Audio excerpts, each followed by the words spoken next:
দাজ্জাল আরবি আল মাসিহ দাজ্জাল প্রতিভর্ণীকৃত আল মাসিহ আদ-দাজ্জাল ইসলামী ধর্মতত্ত্বে একজন মহাপ্রতারক ও ভণ্ড মসিহ, যিনি কিয়ামতের নিকটবর্তী সময়ে পৃথিবীতে আবির্ভূত হবেন এবং নিজেকে ঈশ্বর বা রব বলে দাবি করবেন।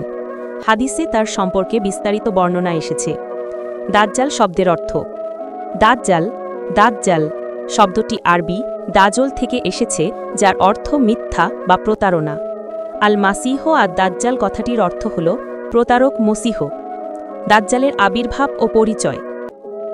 আবির্ভাবের সময় কিয়ামতের পূর্বে তার আবির্ভাব হবে এবং তার ফিতনা বা বিপর্যয় হবে মানব ইতিহাসের সবচেয়ে ভয়াবহ। উৎস: তিনি প্রাচ্যের খোরাসান এলাকা থেকে বের হবেন বলে হাদিসে উল্লেখ রয়েছে। প্রথমত, তিনি একজন প্রভাবশালী বাদশাহের বেশে আসবেন, পরে নবুয়াত এবং শেষকালে ঈশ্বরত্ব দাবি করবেন। শারীরিক গঠন ও চিহ্ন: তিনি হবেন এক চোখা, অর্থাৎ কানা। তার একটি চোখ ত্রুটিযুক্ত বা ভাসমান আঙুরের মতো হবে। তিনি হবেন ঘন কোঁকড়ানো চুল বিশিষ্ট যুবক। তার কপাল বা দুই চোখের মাঝখানে আরবিতে কা-ফা র অর্থাৎ কাফের বা অবিশ্বাসী শব্দটি লেখা থাকবে, যা সকল মুমিন ব্যক্তি পড়তে পারবেন, তা তিনি শিক্ষিত হন বা না হন। অনুসারী: তার অধিকাংশ অনুসারী হবে ইহুদি, অনারব এবং তুর্কিদের মধ্য হতে। ইতর শ্রেণী ও সাধারণ মানুষেরাও তাকে অনুসরণ করবে।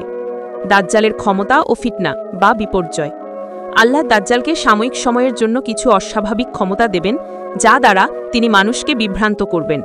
এর মধ্যে উল্লেখযোগ্য হল জান্নাত ও জাহান্নাম। তার সাথে জান্নাত ও জাহান্নামের মতো জিনিস থাকবে, কিন্তু তার জাহান্নাম হবে আসলে জান্নাত এবং তার জান্নাত হবে জাহান্নাম। প্রাকৃতিক নিয়ন্ত্রণ: সে আকাশকে বৃষ্টিবর্ষণের নির্দেশ দিবে এবং বৃষ্টি হবে। জমিনকে ফসল উৎপাদনের নির্দেশ দিবে এবং জমিতে ফসল উৎপন্ন হবে। সে ধন সম্পদের পাহাড় ও জলের নহর নিয়ে আসবে। সে মৃতকে জীবিত করার মতো অলৌকিক ঘটনাও দেখাবে।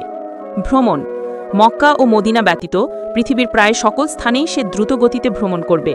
মক্কা ও মদিনার প্রবেশপথে ফেরেশতারা পাহারায় থাকায় সেখানে সে প্রবেশ করতে পারবে না। পৃথিবীতে অবস্থান: সে পৃথিবীতে মোট 40 দিন অবস্থান করবে। প্রথম দিনটি হবে 1 বছরের সমান লম্বা, দ্বিতীয় দিনটি হবে 1 মাসের সমান, তৃতীয় দিনটি হবে 1 সপ্তাহের সমান। বাকি দিনগুলো সাধারণ দিনের মতোই হবে।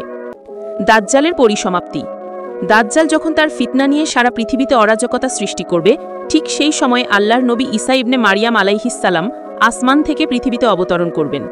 হত্যার স্থান: ঈসা আলাইহিসসালামকে দেখে দাজ্জাল গলতে শুরু করবে, যেমন লবণ পানিতে গলে যায়।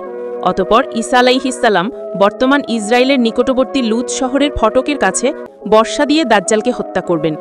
দাজ্জালের মৃত্যুর মাধ্যমে তার ফিতনার পরিসমাপ্তি ঘটবে। দাজ্জালের ফিতনা থেকে বাঁচার উপায়: নবী মুহাম্মদ সাল্লাল্লাহু আলাইহি ওয়াসাল্লাম দাজ্জালের ভয়াবহ ফিতনা থেকে উম্মতকে রক্ষা করার জন্য কিছু উপায় বাতলে দিয়েছেন।